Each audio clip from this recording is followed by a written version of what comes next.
Hello again, I am Blunty.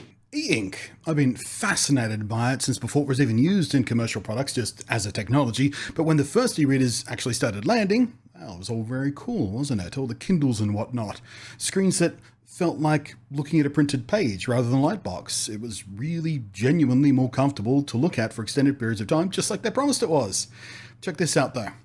The latest thing in e-readers has just arrived on my desk, only announced a few weeks ago, and now I release it from its box, and I will of course be bringing you a properly user-facing review after, naturally, I put it through its paces for at least a few days. And I'm excited. Why? Well, because after many years of waiting, patiently, very patiently, I'm finally ready to give color e-ink a try.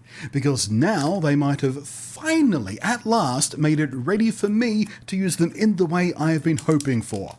I've held off on this for years now, not willing to deal with the limits and compromises of the early generations of color e-ink panels, but with this, the Boox Color 7, oh man, I really hope this is what I've been waiting for. Please let it be what I've been waiting for. My first e-reader was a second generation Kindle. A few years later, in 2015, I replaced it with a Kindle Paperwhite 7th generation. That was the one I threw over that way a second ago. And I've been using that, mostly while I travel, ever since. 6-inch screen, yeah, okay. 4 gigabytes of storage, limiting. 300 ppi resolution, that's pixels per inch, and that's quite nice. Overall, I really like it as a device. Limited, but nice. The biggest limitation was, of course, it's a very locked down device. Mostly it's exclusively for reading stuff you can buy from Amazon's own store, which not really a deal breaker as their range is extensive, but still, it's a locked ecosystem, and for my reading material, it's not my ideal choice.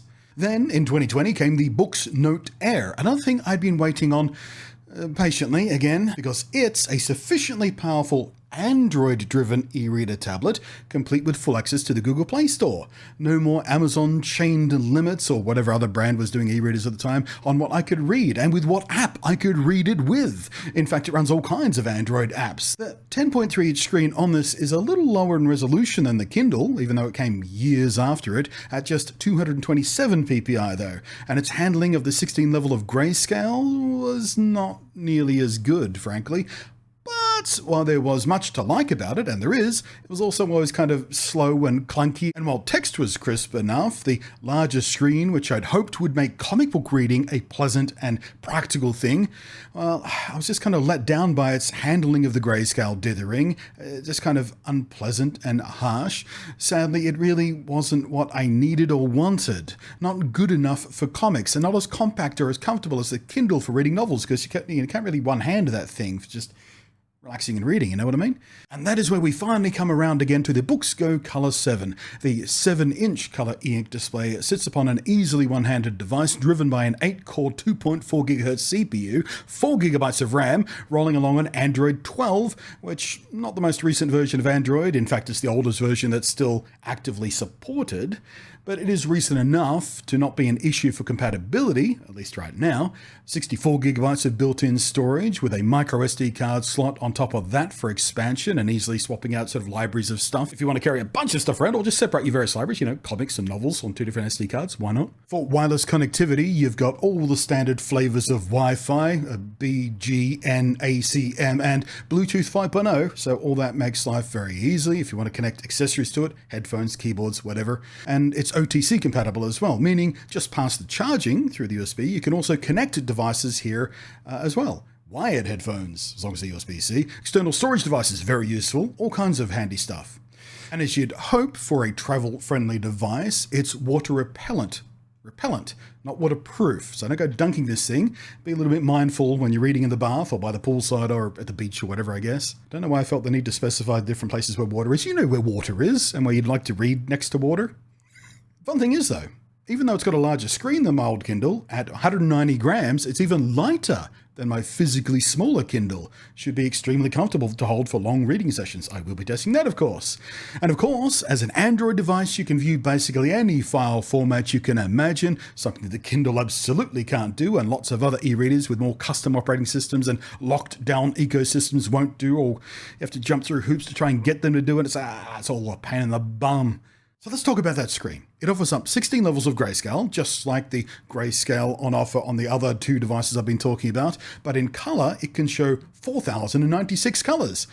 Now, how individually discernible those colors might be is kind of up for debate, and I've got a bunch of comics from different eras to test that with for the final review because, well, if you're a comic reader, you know, the look of the inks from 1980s or the 1970s or the 1990s or the 2000, whatever, they all look different. And depending on whether they're printed on matte paper or glossy paper and what the stock is, all that kind of stuff, comics carry a different feel. So I've got a bunch of different comics that I'm going to be testing that with. And of course, manga as well, or manga as some of you pronounce it.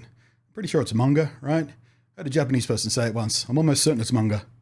Anyway, I've got some black and white manga, just line art stuff. I've got some grayscale stuff. I've got some dithered stuff. I've got some colored stuff. We're testing all of that as well. But while we're talking the presentation of those colors, because by nature, of course, an e-ink screen isn't as bright or as vivid as the screen you're most likely watching this video on, because they don't emit any light. They rely on reflected light. Of course, the benefit to that is, for those of you less familiar with e-ink, it only uses power when it refreshes the screen. Once it's got an image there, it uses no power to maintain it. So they're wildly power efficient, which is why they're good for readers. You can sit there for hours on end. Like literally just the other day, before I'm recording this bit to camera, I used my Kindle on a live stream for over 8 hours straight, and it still had 45% of the battery left. And that was with the front light on the entire time. The Kaleido 3, which is the model of screen on the Boox Color 7, specifically touts itself as having a 30% increase in color saturation over the generation of screen before it. And that is the kind of thing I've been waiting on for my comics reading. As again, by nature of how e-ink works, they don't emit light like regular screens do, which means they need external light to see them well, just like regular printed paper does. But because of the way the color e-ink screens work, they tend to block more of that light being reflected out. So in general, they've offered a quite duller, muted, desaturated look that I never considered good enough yet for the likes of comics. This one just might be. And like I alluded to just now, most e-readers, like the Kindle, also use a front lighting system to allow for low light reading too. And this is no exception. It offers a light system that can go from cool white to warm amber, useful for late night reading and avoiding that whole blue light messing with your melatonin issue. That's another thing the generation of Kindle that I use doesn't have. It just has one color of light. So color e-ink screens work a little bit differently than you might be familiar with if you're used to talking about sort of regular type of screens that were more common out there. So in black and white, we're dealing with a resolution of 300 ppi. That's the same as my trusting but aging Kindle, and that's a really nice sweet spot for crisp text. It very convincingly emulates the printed page of a real novel. Color, on the other hand, is half that at only 150 ppi. That is, however, a 50% boost in resolution over the last generation of color e-ink screens in the family. One more reason I've been waiting for color e-ink technology to evolve before finally taking a bite. Had to bring the saturation up, had to bring the resolution up, had to bring the overall readability up, and the refresh rates and all that sort of stuff. And there is technology in the screen. They claim that will let you, look at animated pictures and even video. I'm going to test that thoroughly because I've watched video on e-ink screens before and it's not what you call pleasant. Fun gimmick, but not pleasant. So stay tuned. I'll let you know all about that as well. In theory, 150 ppi should be fine for the kinds of work color needs to do here, especially working in concert with the grayscale capabilities, as most text should still be nice and crisp in black, but what text is in color will usually be in larger fonts or headings, logos, and in comics, the onomatopoeiae, and I know I pronounce that weirdly. It's a very old joke from when I used to make my own sort of small press comics, from when I was trying to teach someone else how to spell it, and now I can't help myself. Onomatopoeiae. One of my favorite words ever. By the way, slightly drifted off track, haven't I? In any case, but now with all of that said and established and out of the way, I'm going to wander off and actually put this thing to some actual real world use under various lighting and environmental conditions and outdoors. Yes, of course, I suppose if I have to go out into the world willingly. So do let me know in the down below what questions you have about this device, what experience you've had with color e-ink screens or e-readers in general in the past, what you want me to test out on this. Is there something really, really specific that you haven't quite managed to get an e-reader to do for you yet that this might do? Let me know. What I'm going to read first. I know what I'm going to read first.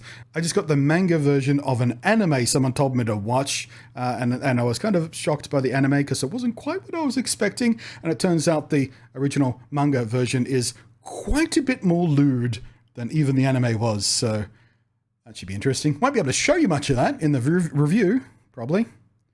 It's not that bad, but there's nipples in it. Nipples. That's Australian Sign Language to nipples, trust me. Until then, of course, stay tuned. If you haven't already, subbed to the bell. Thank you for watching. Thank you, as always, to the patrons scrolling above there, whose above and beyond support is wonderful. Thank you very much. It's a thank you, patrons, for your I really appreciate your every month with your